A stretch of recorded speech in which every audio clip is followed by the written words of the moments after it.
Welcome to Real Zeal, a podcast like no other, brought to you by yours truly, Trish Burke. And James Burke. ADHD is loud, proud and unfiltered. We are absolutely honoured to bring you all the topics, big to small and everything in between, in a way that is honest, truthful, with a veil of compassion, all in the name of ensuring everyone feels heard and validated.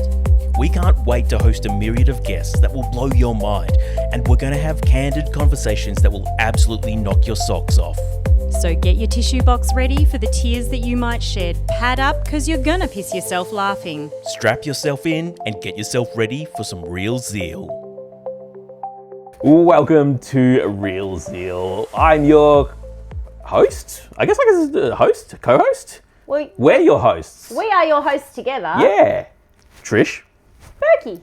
It's us. Two We're of back us. here. Just the two of us this time. No guests, no couch, no fish tank behind us. No, we had a lovely couple of episodes with Ariana, last couple of episodes. Make sure you watch those if you haven't already. But it's just us chatting again today. Just back to the original season 2 crew.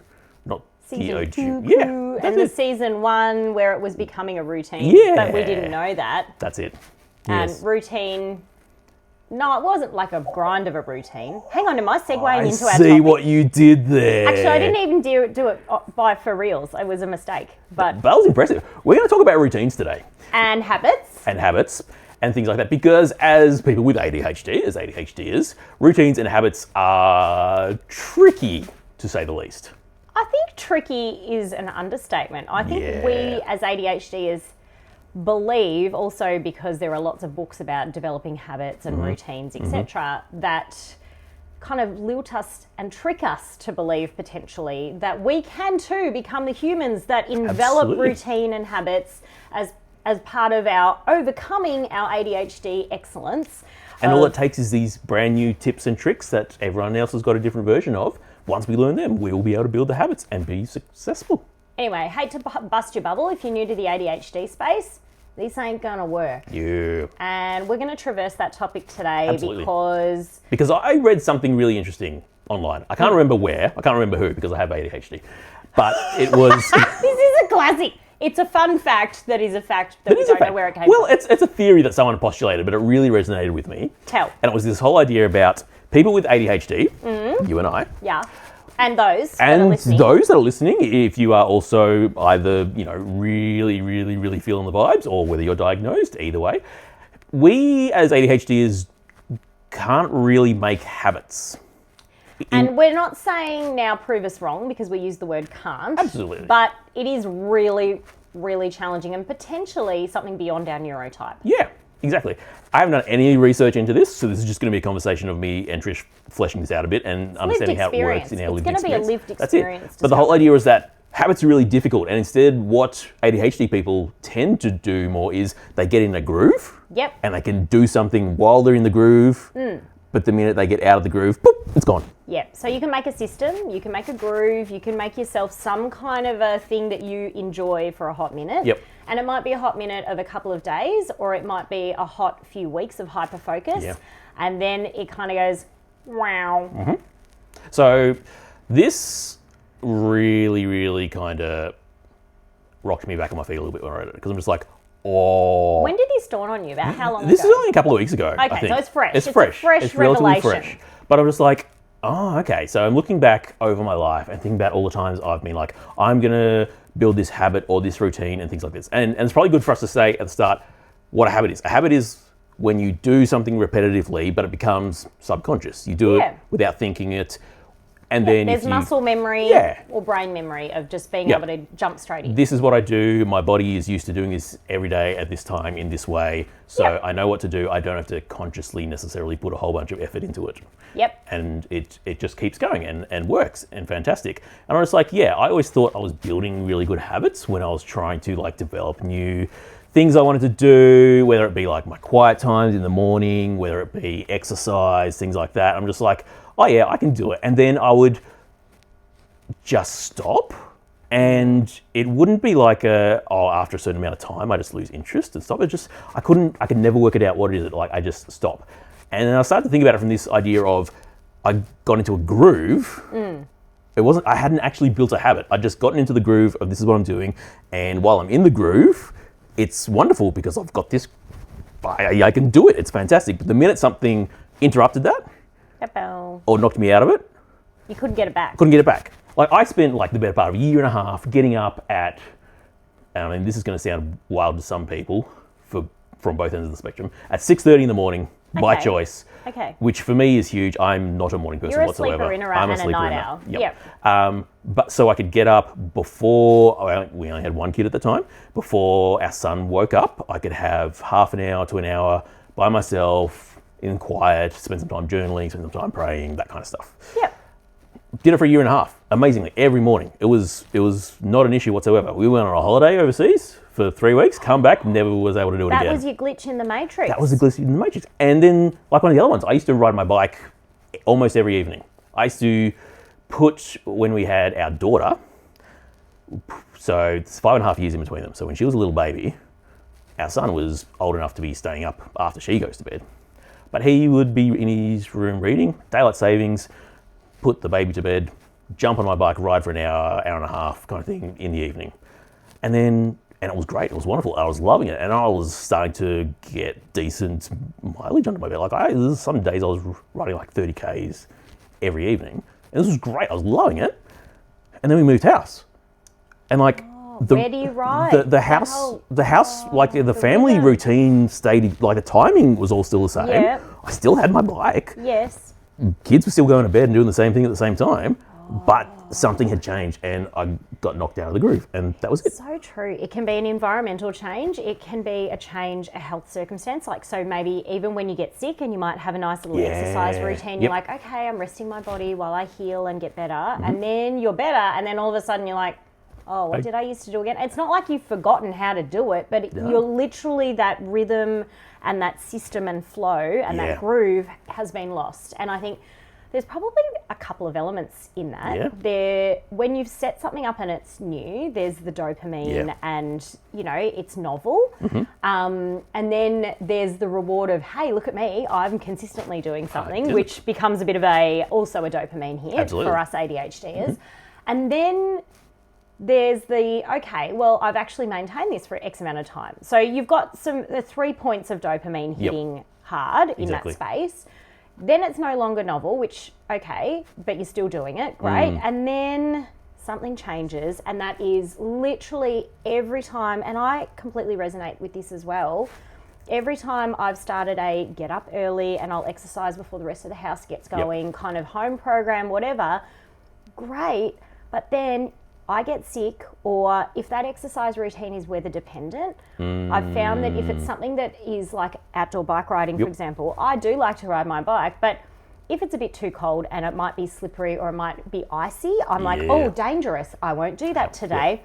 But I need something that I can do consistently indoors, or I've also worked out wherever I am. So something that is like a little program on my phone, like an app kind of based program or something like that I can take with, that does help as well. But you actually have to be cognizant about those factors that impact when your groove will get thrown up in the air and land, and you just go, okay, well, that's gone now. Yeah, and that's the difference then again between this groove and a habit, because the habit, theoretically, as far as I know, because it doesn't seem to work in my brain, is that, it becomes subconscious. You can miss a day or two, but the habit is still there and you kind of just go straight back into it. And that's one of the things that I've never been able to do, is like once the habit, or what I thought was a habit, was missed once or twice, gone. But the way to reframe that was like, I was in the groove and now I'm out of the groove. I'm like, okay. But you then have to motivate yourself again to work out how you're going to put it back into the mix. Exactly. And that's it. And that's where it becomes the hard bit difficult. for the ADHD. Yes. But there was some freedom in it for me, because I spent a lot of time, and maybe this is just my personality brain type, of beating myself up about the fact that I couldn't stick at things, and that I kept not, like, clearly I wasn't doing it right because I couldn't keep a habit, and what's wrong with me, and all those big questions you get. And then it was almost like a mini revelation again, like diagnosis was, of going, my brain, my body, my dopamine systems exist in this way, that it works until it doesn't. Yep. And that's okay. that kindness and compassion, and I think this is something that thematically is coming through the majority of each episode of Real Zeal, is that we come back to, once you know that's how your brain works, once you know that's part of your body makeup, your neurotype, the kindness and compassion that you view yourself with is less of the self-flagellating and more of that kindness and compassion that actually goes, hey, like that actually is probably a little bit beyond something that I can make stick. And therefore I can actually see myself with a bit more grace and go, that's okay, you gave it a good shot, just need a different system. Yeah. So I have a theory with this now, with our whole routine groove system. Hit me. My theory is... With the theory. My theory of the theory, don't have a theory. No, my theory is that if you have a holiday coming up, let's say, okay, school terms is a perfect example. The end of the school year, there is that 6 week, 8 week, I don't know, whatever school you go to. Sometimes it's like epically long, like 12 weeks. No, maybe not that long. But it's a substantial break. It's not a 2 week. The longest break of the year. It's the longest one. So whether you're Northern Hemisphere and you do your break, over summer or whether it's, well, your summer is... It's summer when, it's a your summer break. So I often work with my teenagers in this space and actually say, well, what's going to be, how are you going to structure your day holiday mode? So this is not like, you got to get up and go to school kind of hustle, or get up and go to work hustle. It's, okay, the pace is different. What is your day going to look like, and sort of scaffold a bit of a, hang with my peeps or game for a bit or do some outdoor, just get some sunlight, whatever, snacks, blah, blah, blah. So there's a bit of that. Yeah. And then actually go, that is going to look different, and actually from the outset, reframing instead of going, you're going to stop doing all of the normal everyday weekday routine and then go into holiday mode, which still has some sort of structure to it, so you're not completely jilting yourself on the exercise front or the healthy eating front, etc. And that kind of does help to actually go, there's some mental preparation in that space. Absolutely, yeah. And also, it's okay if exercise looks different. It's okay if food shopping and meal planning, like if you just want to live kind of day to day and walk to the shops each day, if that's what you want to do on holidays, good for you. Or eat out every day if you're rich and bougie, lucky you. Wow. I don't know what that looks I don't like. know how you can afford to do that. Not in this day and age. No. You go out, the average price of a meal is $40, Burkie. Oh my goodness. Do you know what? Even things like Macca's. Yeah. Like we were driving and... $2 meal deal, no longer. No. It was like nearly 12? $50 to feed the entire family at Macca's. $50? That's cheap. I reckon we're ridiculous. close to 70 when we go to Macca's. You've got an extra kid, so... and one of them eats a lot. Well, yeah. I mean, because they're a teenager. Teenage boys growing, need the protein. It's about the protein. Yep. Now, but this is I completely understand where you're getting from, because that whole kind of, it looks different and that's okay, was kind of the big takeaway for me of going, okay, I'm out of the groove, and it may be a real big struggle to try and get back into that exact same groove. And so don't beat yourself up if it's not the exact same groove anymore. Yeah. If it's whatever the big picture idea of whatever that habit was trying to be that exercise, be that healthy eating, whatever it is, if that looks different now, that's okay. Find a new way to do it, because then ADHD brains in their constant dopamine seeking something new, something novel, get excited about setting up a new system and doing something a different way and trying as it works and all that kind of stuff. And then going, if it means I don't get up before the kids anymore, and they now sometimes wake me up, then that's good of them. That's okay. Yep. It's usually when they're hungry. Dude, breakfast is the easiest one. It's like fend for yourself, little people. I know. That are not so little in your household. They're not so little, but neurospiciness and brain development and all that kind of stuff. And the hangries makes a difference in the morning. If you're not fed in the morning. Exactly. Plus, it also means I make sure everyone has their meds and things like that. So it's a good thing. It's a good setup for the day, hey? Yes. But yeah, so I'm like, okay, exercise doesn't have to be me up before the kids. Exercise doesn't have to be me riding my bike in the evenings, because this day and age, now that we're 10 years on from that point when I was doing that and riding in the evening, well, that doesn't work anymore, because now sometimes we're not eating dinner till like 7:30, not at 5:30, because there's young children in the house and things like that, and so I'm just like, okay, so it's not going to be then, it's not going to be first thing in the morning, so maybe it becomes my lunch break now. I have my lunch break and go for a walk. Yeah. I have an idea. Yeah. It's just come to me. It's a brainwave that's excellent, I feel. Live here. Seasonal groove. Ooh, seasonal grooves. So, obviously, there are some things that are very seasonal dependent. Yep. The bike riding thing made me think of this, Burkie. So, that might be seasonal dependent. It might be a daylight savings only for those of you that are in hemispheres that do that. Yep. But it might be a daylight savings only seasonal way of getting your body moving and extra whatever. But also similarly, winter, like it's colder, it's more inside, so maybe you pivot and it's like, well, we enjoy the fireplace and we enjoy the cozy. And, you know, I think people that have traversed the landscape of potentially seasonal affective disorder potentially would have ridden this wave with, you know, their clinicians if they're hopefully talking to someone about, like, actually embracing what that season of less productive by comparison to yourself in other seasons, but actually going, well, I know that I sort of batten down the hatches in winter, a bit like a bear, and go into the bear cave and have a big snooze and hibernate, a bit like that. So actually going, I'm just going to light the candles. I'm going to embrace all the nice, warm, big, fluffy, you know, heavy blankets and snug into those in the winter. Sounds amazing. And actually binge my way through that season. Yeah. And then know that when I come out of that, out of my hibernation season, okay, I'm bang on and ready to go and get back into my season of bike riding in the evening. Yeah. Or if you're a bear foraging for berries for 16 hours a day. I don't know, I was trying to build off the hibernation bear thing. Now I'm thinking about berry picking and I'm excited about that. Yeah, I mean, we're nearly into berry picking season. It's true. And cherry picking season. There used to be this amazing space. Beth's sister used to live down in Warrnambool with her family. Yeah. There used to be this amazing like strawberry picking, berry picking place. It was so good. And they don't live there anymore. Oh, well, shame on the people that move from the places that give us joy. Because you used to only have to pay for what you took back in your container to the So you basically eat till you have diarrhea and then you pay for a banana. It was great. It was so good. Unless you make jam, those berries aren't going to go well. No. Yeah, basically there was some fermented cherries that had fallen from the trees one post-Christmas cherry picking event that our family went to.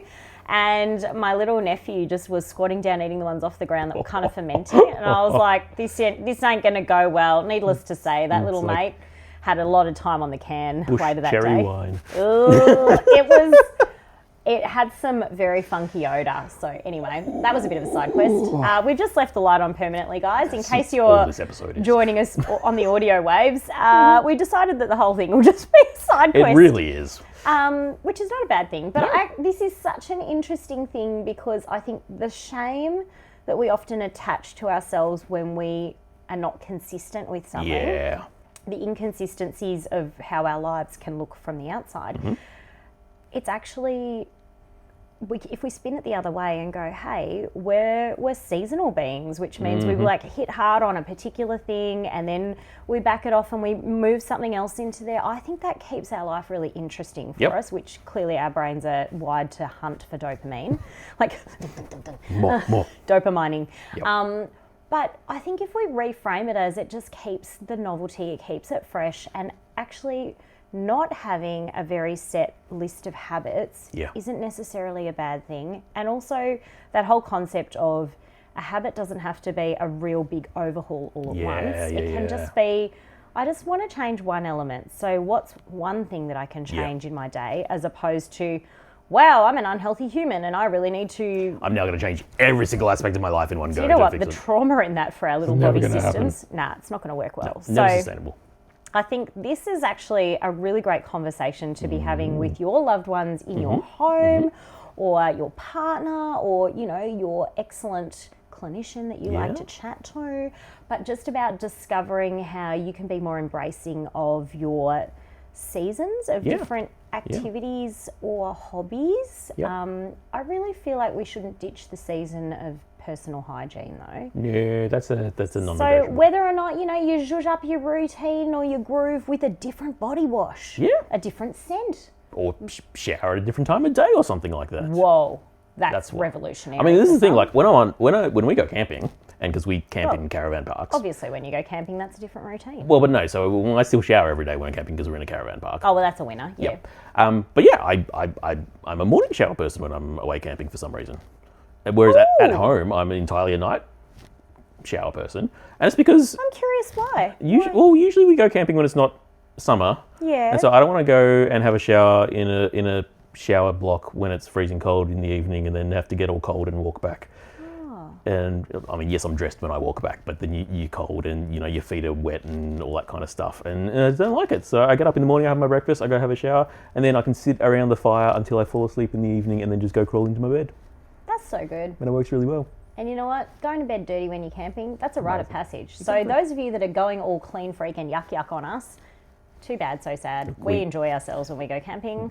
I mean, I'm going to sound really bougie. We have like a 20-year-old camper. It's not anything flash, but it has beds that have sheets on it, and we have. Oh, that is fancy. It is fancy for camping.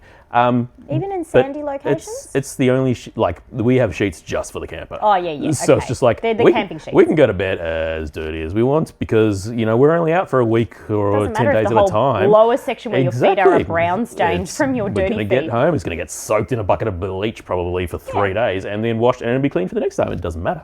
Whereas, like, I wouldn't want to do that at home. I wouldn't want to hop into bed dirty every day at home. That'd just, like, that feels to me, which is weird. You would get along well with my mum. She's like, why haven't you had a shower tonight? And I'm like, because I didn't do anything. Like, when I do come home from work, I want to have a shower to sort of physiologically, psychologically wash off the day. Not that it was a traumatic day necessarily, but also sometimes kids cough all over you and sneeze all over you, and I just feel better putting those clothes in the wash and putting myself in the wash. Oh yeah, I can. Essentially. Well, this is one of the fun things. Another side quest. This is why the light's on the entire time this episode.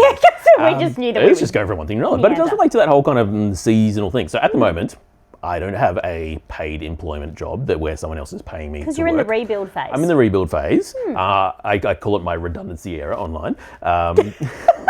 Which I don't know why, but it just seemed to have a nice ring to it. So redundancy yeah, era. Exactly. So I'm doing little bits of freelancing here and there, which is great. It means a lot more time to be around with my kids, which is wonderful. My car also got stolen recently, but recovered. It's getting a makeover, guys. And so I'm in a tent, a cone of silence tent. I've made a plastic sheeted murder room from Dexter in my garage to repaint my car. So I'm repainting my entire car. So the problem is at the moment it's a lot of sanding. So I finish work, which is I'm finished working on the vehicle for the day. And that might be at 7 o'clock at night. That might be at 2 o'clock in the afternoon. But I'm like, I've been wearing a respirator the entire time. Yeah. I've got really, really fine paint dust all over my clothes and exposed skin. So it's just like, I finish work, I shower, and then I'm just like, oh, at the moment in this season, that's working amazingly for me. And then like, I get to the evening, I'm just like, oh, I've gotten all cozy on the couch and I don't have to now get up and have a shower before I go to bed. I do find that good. I find showering just before I go to bed almost wakes me up again. Like I can't do it straight before bed. Yeah. I think it's the transitions element of it, of like getting into the shower is fine because I know that I'll be nice and warm and cozy, but getting out again, I'm if I could sleep in the shower somehow with the hot water never running out, that'd be amazing. And us not having to pay the bill. And not drowning? I 1,000,000%. No, you won't drown because as long as you don't block the plug. It's true. You might flood the bathroom if you do block the plug a little bit. That would be ADHD tax that no one wants to pay for. Nope. Maybe if you're in a rental, you could just say, it was a natural disaster. I don't know what happened. Well, they can't blame hair in the drain for me. Maybe beard hair? It's not that long. It's not going to clog up the I'm not going to start a traverse where we all have other hair growing, but their hair can come from other areas of your body, Burkie, to block the plug hole. My toes. We are great friends, but I was not picturing You're not hairy, my hairy toes until now. Are you a hobbit? Like with the sprouted feet? It's just like on my toe knuckles. Oh yeah, that's normal. Yeah. That's it. It's not. I'm not a hobbit. I don't have hairy hobbit feet. Well, you're a bit taller than a hobbit too. Yeah, that's true. Yeah. Yes. Hey, also, side quest, I did say that you could wear some costuming today. Yeah, I didn't. And you didn't. No. Well, I thought you would take the opportunity because, you know, at home, not allowed to wander around in your special attire that you've, you know, collected. Yep. I mean, it's literally just a belt, but it's... The belt. The belt. I mean, yeah, it's interesting because I'm just like... I was thinking about it. I'm just like, do I do it? I'm just like, for some reason, that wasn't giving me dopamine. To wear the belt on To wear the belt on the podcast. Also, because sitting down with the belt on might Sitting, not be very and comfortable. I think that was part of it. I'm just like, well, it's not really going to be comfortable. What, are you just going to hold it over your knee? That'll look weird. Um, I was going to wear a fascinator because it's Melbourne Cup Day. Oh, yeah, and in Melbourne, we celebrate watching horses run around, horse maybe racing trip over. carnivals, which is not really Screens animal pulled efficacy. out, they get shot, everyone gets drunk and goes home happy. Yeah, well, basically that's what it is. Horse racing is bad. No, it's not That's good, my and opinion. there's a lot of whipping of horses. Yep. It's not kind bad. to the horsies, And but it's like the ridiculously huge gambling industry. There's ads for constantly on TV and online and everything like that. not great for addictive personalities that have ADHD that might actually want to jump into some kind of addictive thing and then not realise that they get sucked into a wormhole that makes them broke. So glad I've never gone down that line because Yeah, me too. Yeah. We do have addictive personalities, the true. ADHDers. Yes. Which is why we get onto something, it becomes our groove for such a long time, Is it and groove? then we...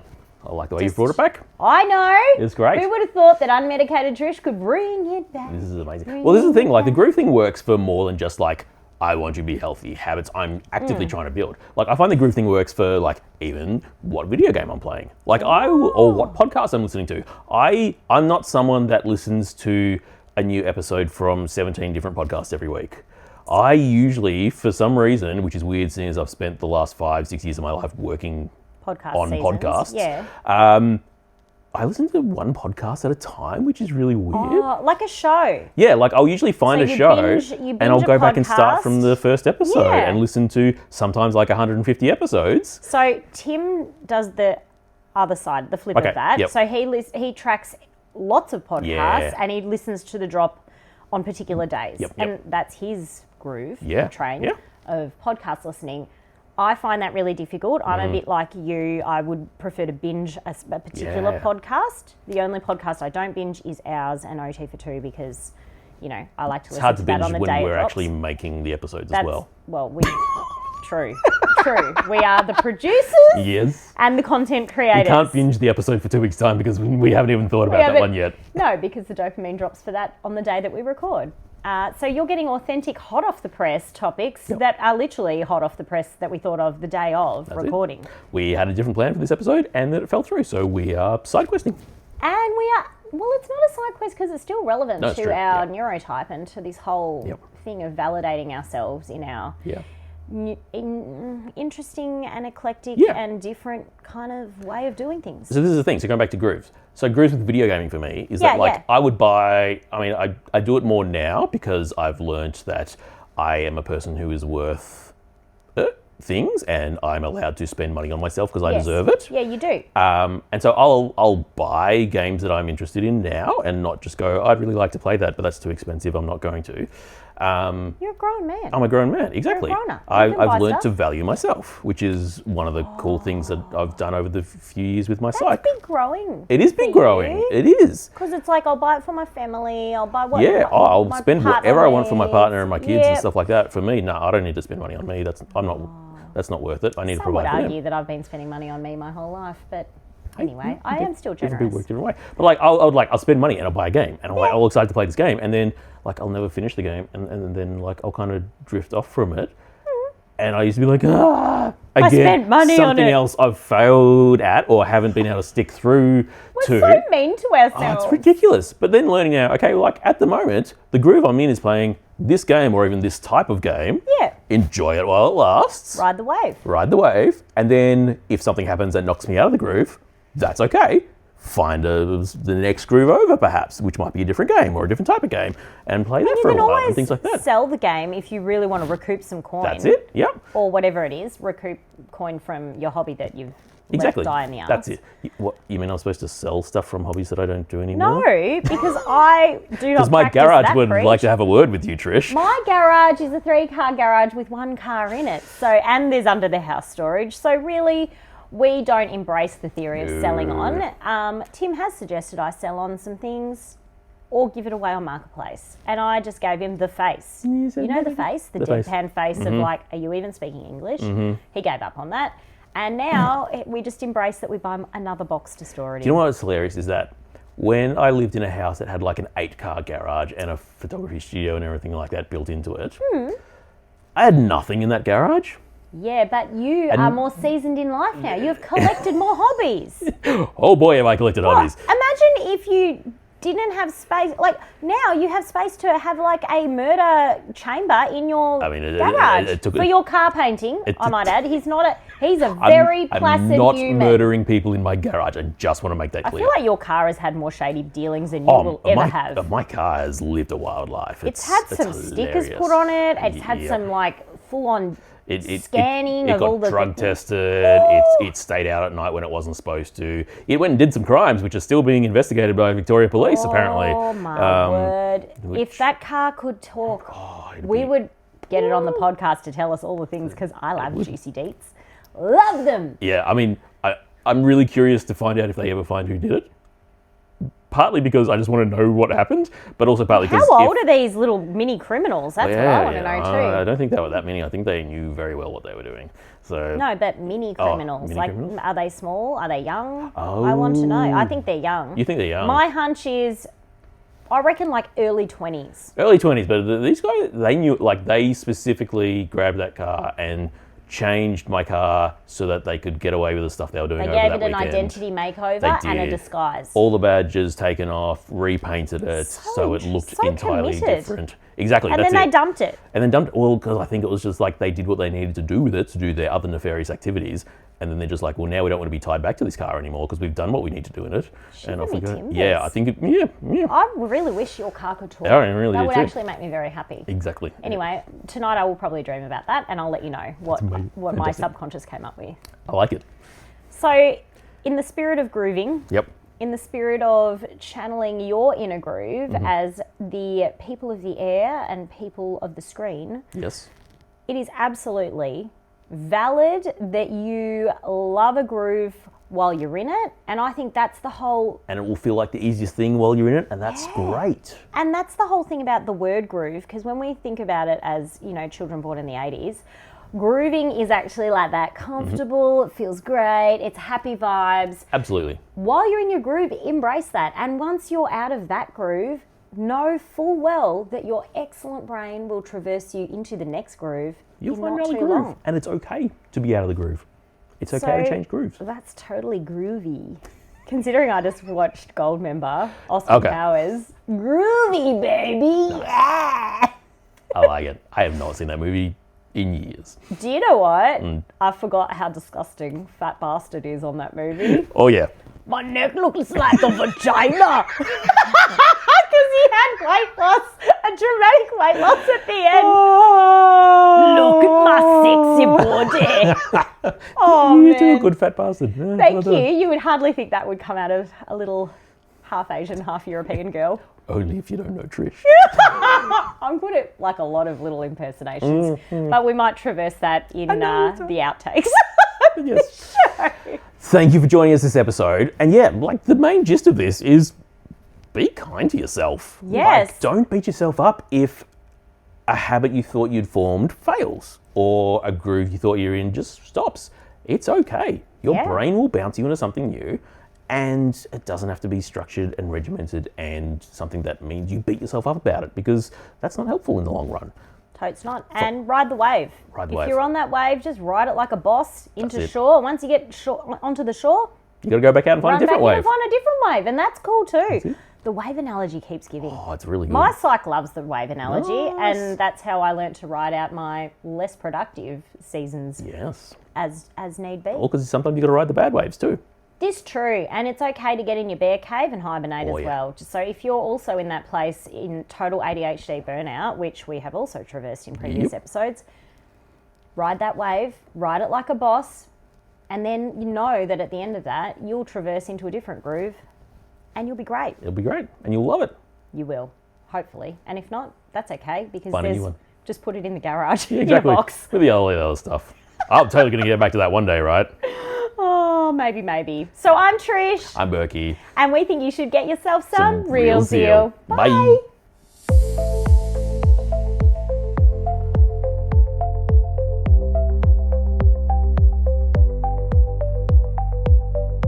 Oh, we're so in sync now. Yeah!